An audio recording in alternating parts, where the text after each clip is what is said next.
بسم اللہ الرحمن الرحیم، السلام علیکم۔ میں اسد اللہ خان ہوں۔ 3-4 دن سے یہ شور مچا تھا کہ مریم نواز کا جہاز یا پنجاب حکومت کا جہاز ویانا کیا کرنے گیا ہے، کس کو لے کر گیا ہے، کون اس میں گھوم پھر رہا ہے، یہ سوال بار بار اٹھائے جا رہے تھے۔ اس سے پہلے عظمہ بخاری صاحبہ نے صرف اتنا جواب دیا تھا کہ مریم نواز کہیں نہیں گئیں، وہ لاہور میں موجود ہیں، صرف اتنا کہا تھا، لیکن یہ بتانا پسند نہیں کیا تھا کہ جہاز کہاں گیا ہے اور کیوں گیا ہے۔ ویانا کا تو پتہ چل رہا تھا کہ ریڈار ایپ پہ کہ وہ ویانا لینڈ کیا ہے، لیکن کیوں گیا ہے یہ نہیں بتا رہی تھیں۔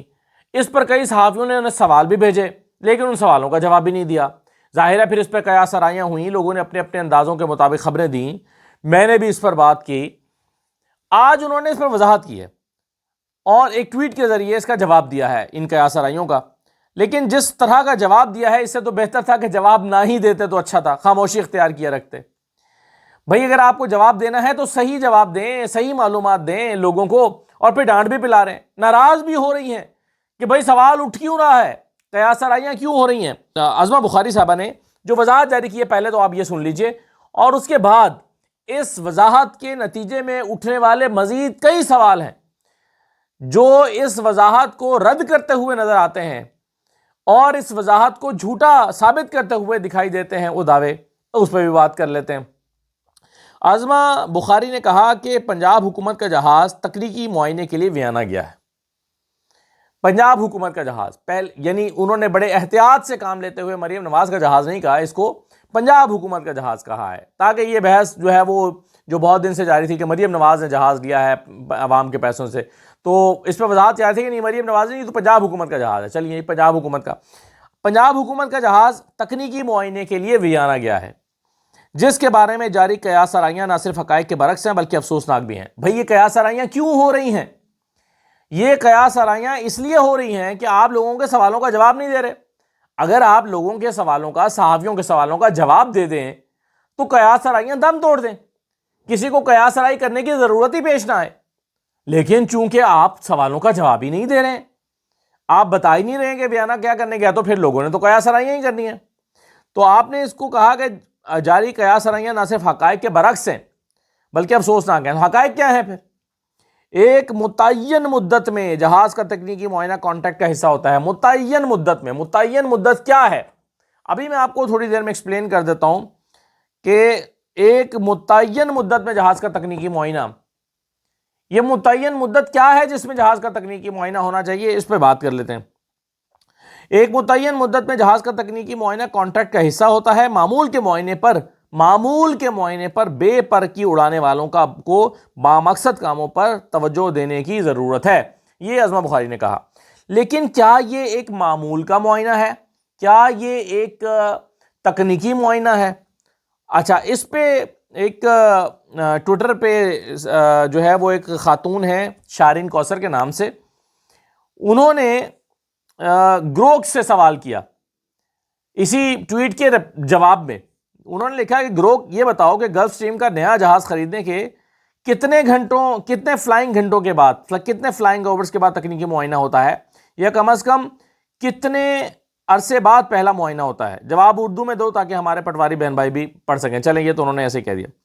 پھر انہوں نے کہا فار ایگزامپل 500 آورز اور 6 months اور وچ ایور کمز فرسٹ، اس طرح کی انہوں نے کہا کہ جی اسٹڈی کر کے بتاؤ کہ کیا ہوتا ہے گلف اسٹریم میں۔ تو اس پر جو گروک نے جواب دیا ہے، جو کہ ظاہر ہے سرچ انجن ہے، اے آئی انجن ہے، اس نے لکھا ہے کہ گلف اسٹریم G500 جیسے نئے جہاز کے لیے ڈیلیوری، انٹری اور سروس کے بعد پہلا شیڈیول تکنیکی معائنہ جس کو A1 چیک اپ کہا جاتا ہے، وہ 600 فلائنگ گھنٹوں یا +- 50 کے بعد ہوتا ہے۔ اور پھر انہوں نے کہا کہ سی چیک جو ہے وہ 12 ماہ کے بعد، یعنی یا 12 مہینے کے اندر ہوتا ہے، 12 مہینے کے بعد ہوتا ہے، یا جو ہے وہ 600 فلائی گھنٹوں کے بعد، اور یعنی جو بھی پہلے آ جائے۔ اچھا، یہ انہوں نے گروک سے پوچھا۔ پھر میں نے اس کو خود اپنے طور پہ گوگل کیا اور میں نے گوگل سے پوچھا کہ ایک گلف اسٹریم ایئر کرافٹ جو ہے عام طور پہ وہ کتنے فلائنگ آورز کے بعد ہوتا ہے، تو مجھے گوگل نے یہ بتایا کہ گلف اسٹریم ایئر کرافٹ جو ہے وہ typically undergo their first major maintenance known as A1 inspection, وہ اس نے کہا کہ 750 آورز جو ہے اس پر اس کی انسپیکشن ہوتی ہے، 750 آورز فلائنگ اوورز۔ لیکن پھر میں نے اسپیسیفکلی جب یہ پوچھا کہ ایک G500 جو ہے اس کی جو ہے وہ کتنے عرصے کے بعد ہوتی ہے، تو اس نے بتایا کہ G500 جو ہے وہ ریکوائرز اٹس فرسٹ اور اے چیک جو ہے maintenance intervals typically around 500 flight hours, 500 flight hours کے بعد اس کی پہلی مینٹیننس ریکوائرڈ ہوتی ہے. کس کی؟ گلف اسٹریم کی. نیا جہاز ہے، اس کی پہلی انسپیکشن 500 فلائٹ آورس کے بعد ہونی ہے. اچھا، اب چلیے یہ بات تو سمجھ آ گئی کہ اس کا جو روٹین کا تکنیکی معائنہ نہیں ہے. روٹین کا تکنیکی معائنہ 500 فلائنگ آورس کے بعد ہونا چاہیے. اب میں نے ایک اور سوال جو ہے وہ سرچ کیا اس کا جواب گوگل پہ، اور میں نے ان سے پوچھا کہ کیا یہ جو گلف اسٹریم ہے 500 اور 600 اس کی پہلی انسپیکشن کہاں ہوتی ہے، کس جگہ پر ہوتی ہے، کس ملک میں ہوتی ہے؟ تو اس کا جواب اس نے دیا ہے کہ the Gulf Stream G500's primary maintenance, especially for initial entry into service and heavy factory authorized checks, is handled at the Gulf Stream Aerospace Headquarters in Savannah, Georgia. تو اس نے کہا کہ یہ جارجیا کے شہر سوینا میں پہلی اس کی انسپیکشن یا بیسک انسپیکشن جو ہے وہاں سوینا میں ہوتی ہے، جارجیا میں، نہ کہ ویانا میں. تو یہاں سے ایک اور کنفیوژن پیدا ہو گئی. پھر ایک اور بڑی عام پڑھی لکھی شخصیت ہے، میری ان سے اسلام آباد میں 2-3 ملاقاتیں ہیں، اور ٹویٹر پہ بھی اپنا یہ جو ہے وہ بڑی ایک سینسیبل بات کرتے ہوئے ہمیشہ دکھائی دیتے ہیں، میر محمد علی خان صاحب. انہوں نے اس کے جواب میں جو عظمہ بخاری کی ٹویٹ تھی اس کے جواب میں لکھا کہ بی بی اپنی تصحیح فرما لیں، میں بتاتا ہوں کیا ہوتا ہے. جب آپ جہاز خریدتے ہیں تو اسی وقت انشورنس ہونے سے پہلے تکنیکی معائنہ ہوتا ہے. انشورنس سے پہلے تکنیکی معائنہ ہوتا ہے تو انشورنس ہوتی ہے. جیسے انسانوں کا بھی، گاڑیوں کا بھی، انسانوں کا بھی اگر آپ انشورنس کرانے جائیں گے تو پہلا پورا میڈیکل چیک اپ ہوتا ہے، پھر انشورنس ہوتی ہے. تو انہوں نے کہا کہ تکنیکی معائنہ اس وقت ہوتا ہے جب انشورنس ہوتی ہے. جہاز بنا اس معائنے کے خریدا ہی نہیں جا سکتا، کیونکہ وہ بنا انشورنس کے اڑ ہی نہیں سکتا، کیونکہ ایئرپورٹ اسے اترنے کی اجازت ہی نہیں دیتا، اور بنا تکنیکی معائنے کے دنیا کی کوئی بھی انشورنس کمپنی اس کی انشورنس نہیں کرتی. یہ بالکل لاجیکل بات ہے کہ اگر اس کا تکنیکی معائنہ نہیں ہوگا تو اس کی انشورنس ہی نہیں ہوگی، اور انشورنس نہیں ہوگی تو وہ اڑ ہی نہیں سکے گا. اڑ رہا ہے مطلب انشورنس ہو چکی ہے، انشورنس ہو چکی ہے مطلب اس کا تکنیکی معائنہ بھی ہو چکا ہے. آسٹریا یورپ میں ہے، اور یورپ کا رول نمبر EC7850 2004 کسی بھی طیارے کو یورپین یونین میں بنا تکنیکی اور انشورنس سرٹیفکیٹ کے اترنے کی اجازت ہی نہیں دیتا. اور اس سے بھی بڑی بات، گلف اسٹریم 500 کا تکنیکی انسپیکشن کم از کم 500 گھنٹے 500 گھنٹے اڑنے کے بعد ہوتا ہے، اس سے پہلے نہیں. چلیں آپ کو ثبوت بھی دے دیتا ہوں. آگے وہ ثبوت دیتے ہیں کہ golf stream G500 maintenance manual کے چیپٹر 5 کا سیکشن 000002005 میں آپ خود پڑھ سکتی ہیں. اب یہ نہ پوچھے گا کہ میں یہ سب کیسے جانتا ہوں، جواب شرمندگی کا باعث بن سکتا ہے. تو یہ انہوں نے بہت ڈیٹیل سے اس کا جواب دے دیا. اب آپ کو اس وضاحت جو عظمہ بخاری نے کی ہے، جس کے بارے میں نے پہلے کہا کہ نہ کی ہوتی تو زیادہ بہتر تھا، اب یہ وضاحت جو انہوں نے کی ہے، اس کے بعد لوگوں کے سوالات، گوگل کے جوابات، اور یہ سب مزید پیچیدگی کو پیدا کرتا ہے اور سوال اٹھاتا ہے کہ یہ تکنیکی معائنہ روٹین کا معائنہ نہیں ہے. تو پھر سوال ہے کہ یہ جہاز ویانا کیوں گیا؟ اس کا مطلب ہے کہ جواب تسلی بخش نہیں ہے، جواب پر لوگوں کی تسلی نہیں ہو رہی ہے. اب اس سے سوال اٹھ گئے. اب میرا خیال ہے ہمارے صحافی دوستوں کو پھر مریم جو عظمہ بخاری صاحبہ ان کو یہ سوال بھیجنے چاہیے، اور نہیں بھیجیں گے مطلب کوئی بھیجتا ہے تو ٹھیک ہے، نہیں تو میں بھیج دوں گا کل انہیں یہ ٹائپ کر کے، تاکہ ان کا جواب دے سکیں. تو ان سے یہ سوال کرنے چاہیے کہ جہاز کی معائنے کی ضرورت کیوں پیش آئی، جہاز ابھی تک کتنے گھنٹے فلائی کر چکا ہے، یہ جہاز جو ہے اس کا آنے کے فوراً 1 مہینے کے بعد تکنیکی معائنہ کیوں کرانا پڑا ہے، اور اگر یہ معائنہ ہوا ہے تو اور یہ روٹین کا معائنہ ہے، دیکھیں اس میں کوئی خرابی پیدا نہیں ہوئی. انہوں نے کہا کہ یہ ایک روٹین کا معائنہ ہے اور متعین مدت میں ہونا ہوتا ہے، یعنی اس کا طے شدہ ایک ہوتا ہے کہ اتنی مدت کے بعد یہ معائنہ ہوگا. تو اگر یہ ہوا ہے تو اس پر قوم کا کتنا پیسہ خرچ ہوا ہے، کتنا فیول لگا، کتنے کا فیول لگا، کتنی وہاں پر پارکنگ فیس دی، کہ معائنے پر انسپیکشن جو بھی کچھ ہوا ہے کتنا خرچ آیا، اس سوال کا جواب دے دیں. اب بات دراصل کیا ہے؟ بات دراصل یہ ہے کہ جب آپ کے پاس جواب نہیں ہوتا تو پھر آپ کو لگتا ہے کہ آپ کچھ بھی کہہ دیں گے تو چلیں سوال کا پیٹ تو بھر جائے گا، آپ نے جواب دے دیا تو چلیں بات ختم ہو جائے گی. ایسا نہیں ہوتا. یہ 1990 کی دہائی نہیں ہے.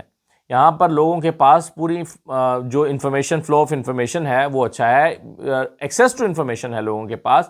فوراً وہ گوگل کر سکتے ہیں، گلف اسٹریم کے چارٹر کو پڑھ سکتے ہیں، گلف اسٹریم کا جو مینول ہے اس کو پڑھ سکتے ہیں، ان کے بارے میں دی گئی معلومات کو پڑھ سکتے ہیں اور آپ کو ایکسپلین کر سکتے ہیں.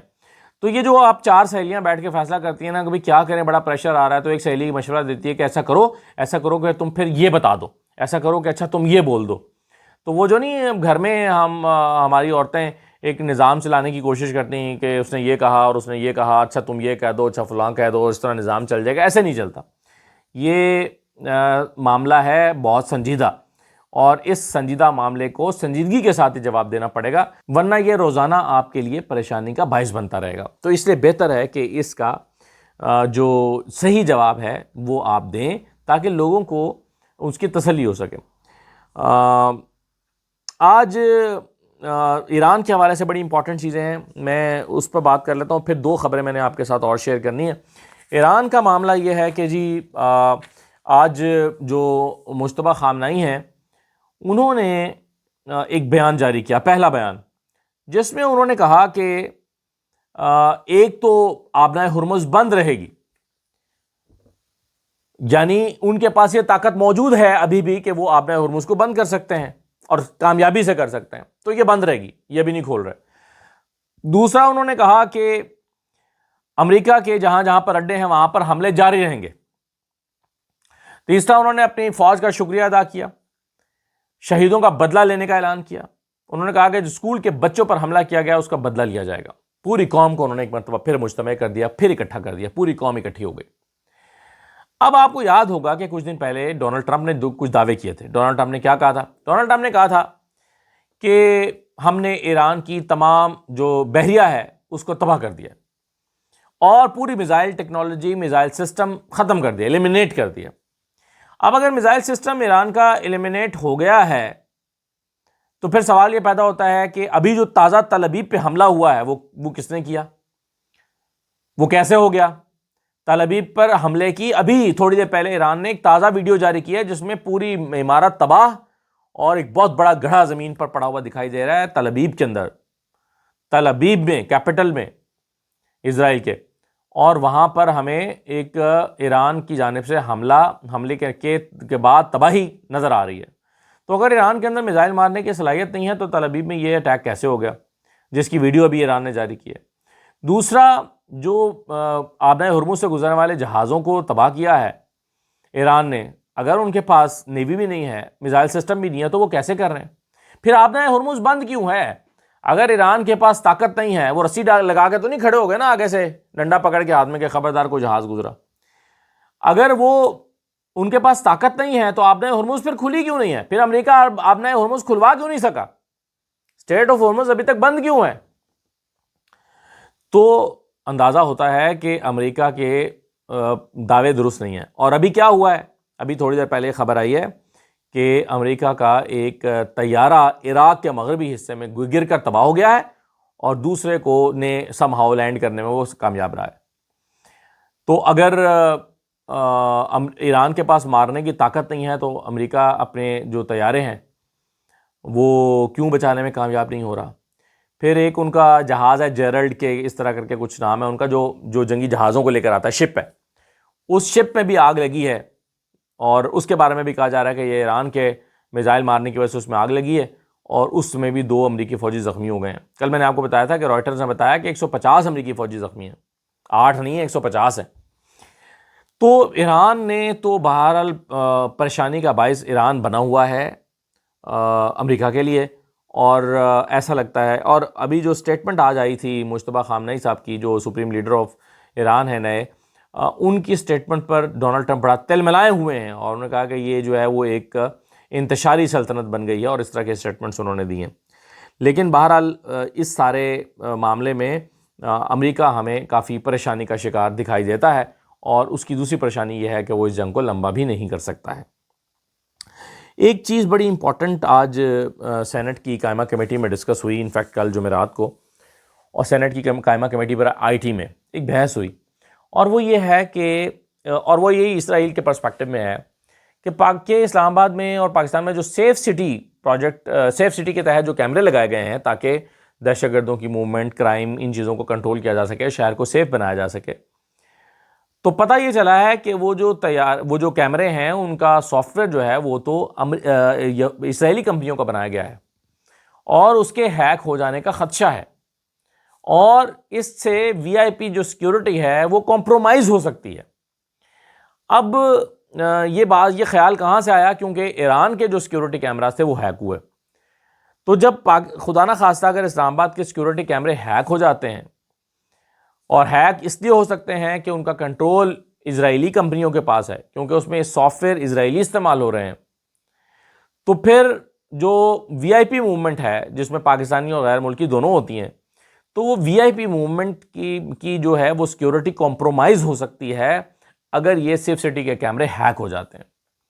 تو اس پر بڑی ایک پرمغز گفتگو ہوئی ہے اور کہا گیا ہے کہ جی ہمارا تو یہ سیف سٹی الٹا ہمارے لیے نقصان کا باعث بن سکتا ہے، یعنی اس سے تو پھر کیمرے نہ ہوتے تو زیادہ بہتر تھا، یہاں تو کیمرہ الٹا ہیک کر کے وی آئی پی موومنٹ کو چیک کیا جا سکتا ہے ان کیمروں کے ذریعے سے، تو یہ تو ٹریس ہو سکتا ہے، تو یہ بڑی خطرناک بات ہے۔ تو اس پر مزید جو ہے وہ رپورٹ مانگی گئی ہے۔ اور دوسرا ایک سوال، یہ جو آج کل موٹر سائیکلوں کو ایم ٹیگ لگ رہا ہے، اس پر بھی سوال اٹھا۔